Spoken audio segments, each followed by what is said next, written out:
Hello friends, how are you? Welcome in this channel. Students, पाचच्या व्हिडिओमध्ये आपण काही न्यूमॅरिकल्स बघितलेले होते. ह्या व्हिडिओमध्ये आपण त्यापुढील काही न्यूमॅरिकल्स बघणार आहोत. So let us start for the न्यूमॅरिकल्स.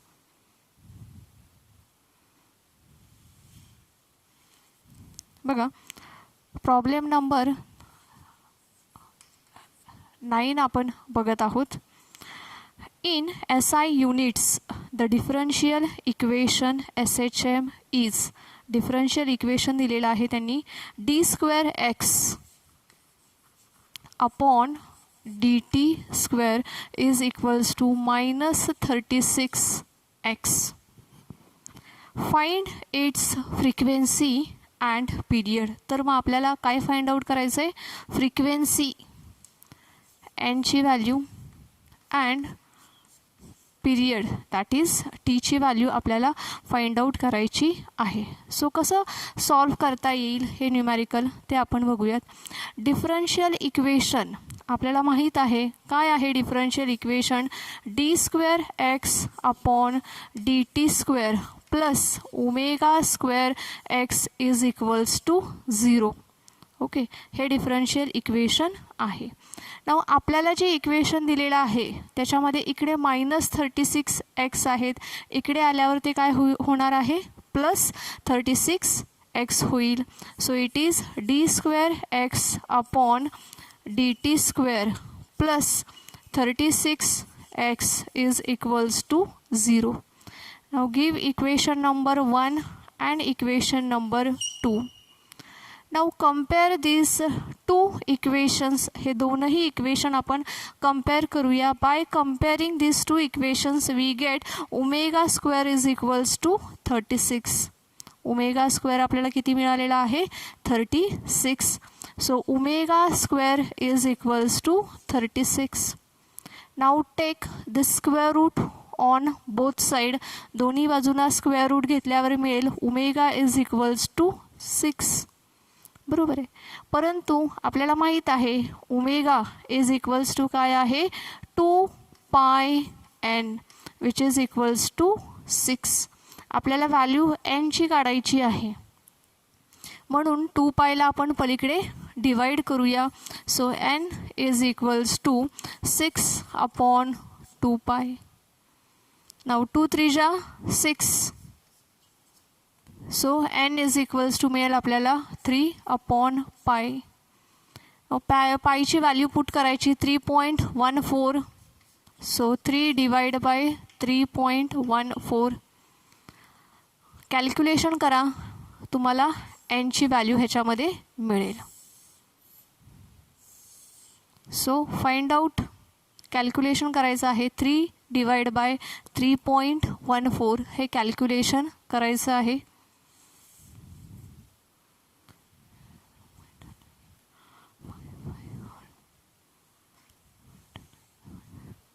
I hope तुमचं कॅल्क्युलेशन झालेलं असावं. सो मी फायनल आन्सर तुम्हाला इथं देत आहे. 0.955 फ्रिक्वेन्सी आहे म्हणून त्याचं युनिट हर्ट्स. नाव फ्रिक्वेन्सीवरून आपल्याला टाईम पिरियड फाइंड आउट करता येईल. कसं करता येईल? त्याचा इन्व्हर्स घेऊन. So t is equals to 1/n that is equals to 1/0.955. हे कॅल्क्युलेशन करा so that you will get the time period.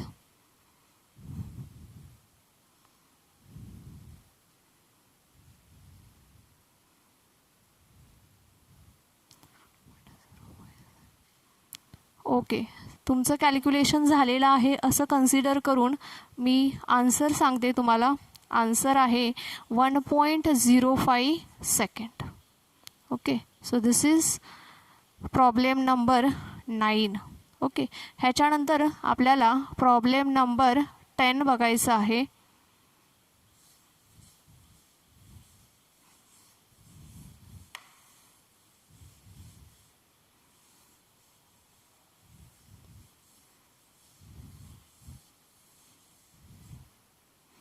Okay, पुढचा प्रॉब्लेम आपल्याला आता बघायचा आहे.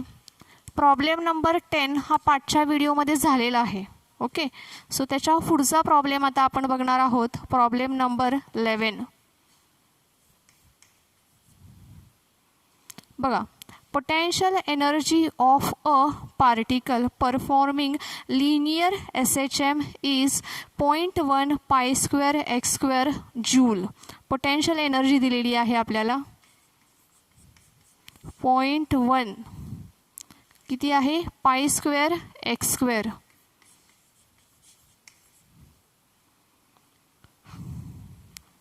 If mass of the particle is 20 gram, mass of the particle किती आहे 20 ग्राम. ह्याचं आपल्याला के जीमध्ये कन्वर्जन करता येईल 20 × 10⁻³ kg. Find the frequency of SHM. तर मग आपल्याला काय करायचं आहे फ्रिक्वेन्सी फाइंड आउट करायची आहे. That means we have to find out the value of n. कसं करता येईल. येस, बघा आपल्याला माहीत आहे potential energy is equals to आहे ½ k × x².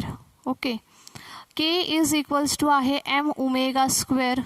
बरोबर आहे. So ½ m⍵² × x². Now already potential energy is given, that is what is 0.1 pi square × x². ही जी व्हॅल्यू आहे ही व्हॅल्यू आपण ह्या इक्वेशनमध्ये पुटअप करणार आहोत. So we will get 0.1 pi square x². ठीक आहे. आता काय होईल इथे x² gate cancel with the x². पुढे 0.1 pi square is equals to ½ m. Omega means it is 2 pi n². ठीक आहे. ओमेगा म्हणजे किती आहे 2 pi n². So 0.1 pi square is equals to 1/2 m into इथे काय होईल 4 pi² n². ठीक आहे. Now this pi² get cancelled with the pi². Right. एमची ह्याच्यामध्ये व्हॅल्यू पुट करूयात आपण. काय मिळेल मग आपल्याला 0.1 इज इक्वल्स टू 1/2 इंटू एमची व्हॅल्यू आहे बघा 20 × 10⁻³ kg इंटू हा 4. इथे आपण ह्याला डिवाइड केलं तरी चालेल 2 × 4. ठीक आहे. मग इथे काय होईल 2 × 4 डिवाइड केल्यावर इकडे फक्त 2 येईल. ठीक आहे. सो हा झाला 2, हा m, त्याच्यानंतर इंटू n². ठीक आहे. आपल्याला व्हॅल्यू कशाची काढायची आहे nची व्हॅल्यू काढायची आहे. So n² is equals to हे सर्व डिवाइड होईल 0.1 divide by 2 × 40 into 10⁻³ so n² is equals to ह्याला आता आपल्याला कॅल्क्युलेशन ह्याचं करायचं आहे. करा बघू ह्याचं calculation.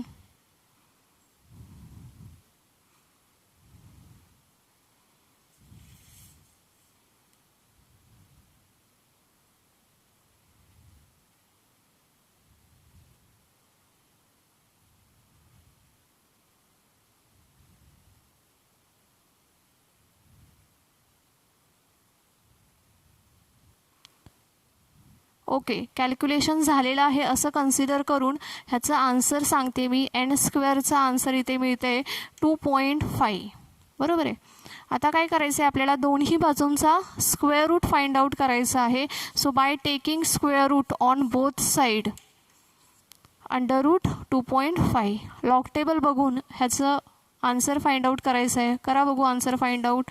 So will use that. So you will get the final answer. ठीक आहे.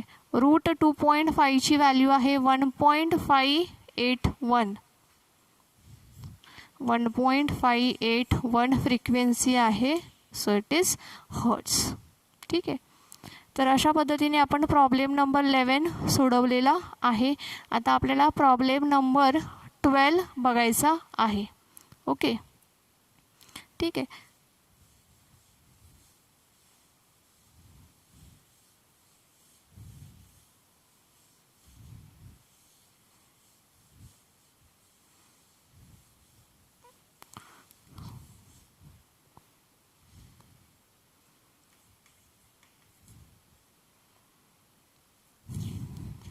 प्रॉब्लेम नंबर 12 बघा. The total energy of a body of mass 2 kg. बॉडीचा मास दिलेला आहे आपल्याला 2 kg. So m is equals to 2 kg.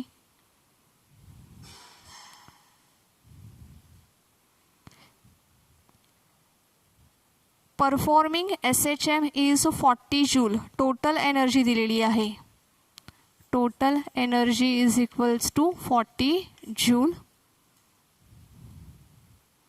Find its speed while crossing the centre of the path. आपल्याला काय find out करायचं आहे तर स्पीड फाइंड आउट करायचं आहे while crossing the centre of the path. Now ज्यावेळेस ऑब्जेक्ट हा oscillatory motion perform करत असतो आणि तो मीन पोझिशनला असतो, so at the mean position त्याची जी वेलॉसिटी असते ती मॅक्सिमम असते. दॅट मीन्स ह्या प्रॉब्लेममध्ये सेंटरला जो पार्टिकल आहे त्याची वेलॉसिटी जी आहे ती कशी असणार आहे, मॅक्सिमम.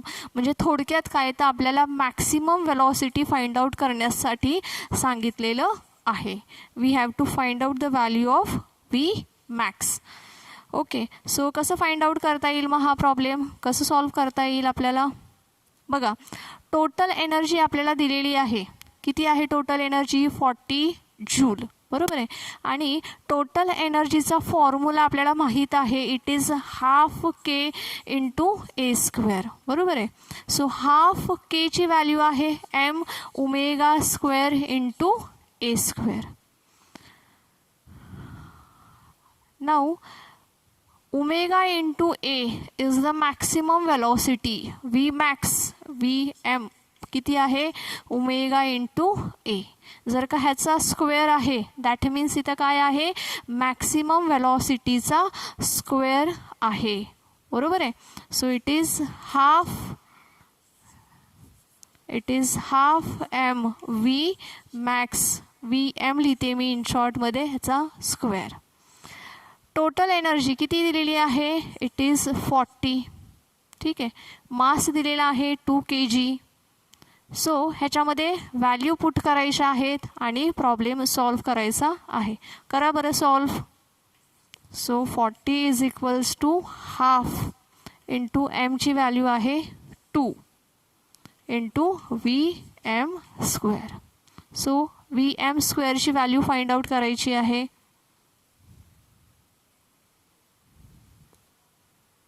येस, किती आहे value, 2 get cancel with 2. So v m square is equals to किती मिळणार आहे आपल्याला, 40. आता मॅक्सिमम वेलॉसिटी फाइंड आउट करण्यासाठी आपल्याला काय करावं लागेल, we have to take out the square root on both side. दोन्ही बाजूंचं स्क्वेअर रूट घ्यायचं आहे. So v m is equals to root 40. आता रूट 40ची व्हॅल्यू ही लॉग टेबलमधून बघायची आहे. बघा बरं किती व्हॅल्यू आहे रूट 40ची.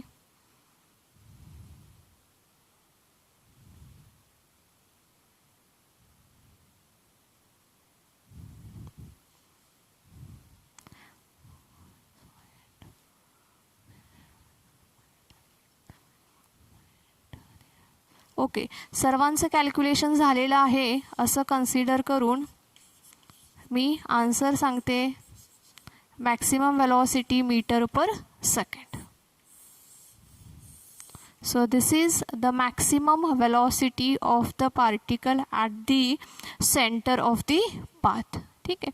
सो अशा पद्धतीने आपण प्रॉब्लेम नंबर 12 कंप्लीट केलेला आहे. सो ह्याच्या पुढचा प्रॉब्लेम आता आपण सॉल्व करूयात.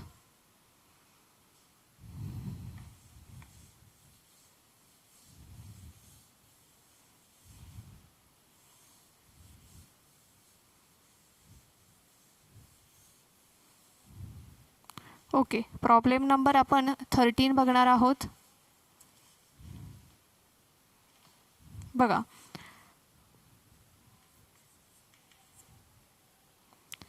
A simple pendulum performs SHM of period 4 second. Period दिलेला आहे आपल्याला 4 second. how much time after crossing the mean position will the displacement of the bob be 1/3 of its amplitude. Displacement किती सांगितलेलं आहे तर 1/3 of the amplitude. So displacement x is equals to काय घेणार आहोत आपण 1/3 ऑफ दी ॲम्प्लिट्यूड. काय find out करायचं आहे तर how much time after crossing the mean position will the displacement of the bob be 1/3 of its amplitude. म्हणजे आपल्याला स्मॉल टीची व्हॅल्यू फाइंड आउट करण्यासाठी सांगितलेलं आहे. कसं फाइंड आउट करता येईल. येस बघा ऑलरेडी आपण पाचच्या व्हिडिओमध्ये बघितलेलं आहे की when the particle starts its motion from the mean position x is equals to a sin of omega t. So x is equals to a sin of omega t असं आपण expression बघितलेलं आहे. बरोबर आहे. आता एक्सची व्हॅल्यू ऑलरेडी गिवन आहे 1/3a. So 1/3a is equals to a into sine of ओमेगाच्या ऐवजी आपण लिहूयात 2π/t इंटू t. ओके काय होईल आता a गेट कॅन्सल्ड. नेक्स्ट स्टेपला 1/3 is equals to sine of 2π upon capital t किती आहे 4 सेकंड इंटू टी. ठीक आहे. Now this 2 get cancel with this 4. सो आपल्याला नेक्स्ट स्टेपला काय मिळणार आहे 1/3 साइन ऑफ इथे काय होणार आहे पाय आणि हा इथे 2 आहे. So it is π/2 into t. ठीक आहे. इक्वल टूचं साईन आहे इथे. So 1/3 is equals to sine of π/2 into t. आता साईन जर का ह्या बाजूला घेतलं तर ते काय होणार आहे इनवर्स होईल. बरोबर आहे. So sine inverse 1/3 is equals to काय होणार आहे π/2 into t. Okay. So sine inverse 1/3 1/3 जर का आपण डिवाइड केलं तर किती आन्सर मिळतं आहे 1/3चं 0.333. Sine inverse 0.333 equals to π/2 into t. ठीक आहे. लॉग टेबलमध्ये ह्याची व्हॅल्यू फाइंड आउट करायची आहे. साइन इनवर्सची 0.333ची व्हॅल्यू किती आहे हे तुम्हाला लॉग टेबलमधून बघायला मिळेल. सो लॉग टेबलमध्ये सर्वांनी ती व्हॅल्यू बघायची आहे.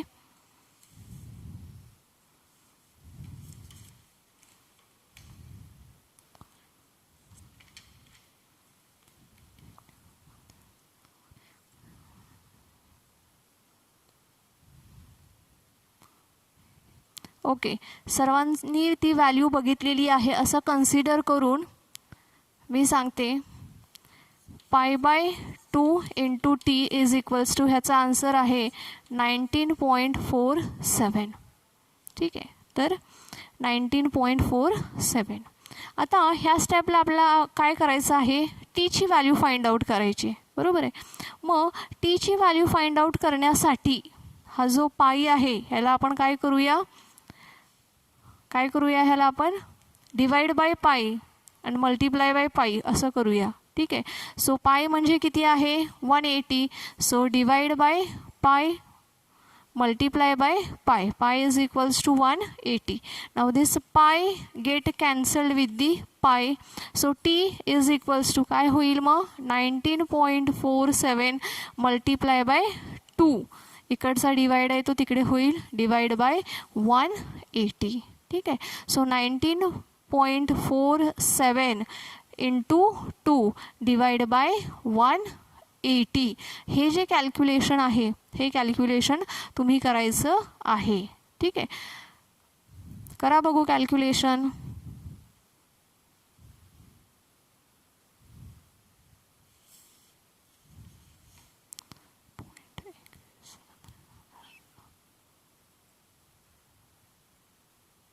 ठीक आहे. सर्वांचं कॅल्क्युलेशन झालेलं आहे असं कन्सिडर करून मी ह्याचा आन्सर सांगते. टी इज इक्वल्स टू आहे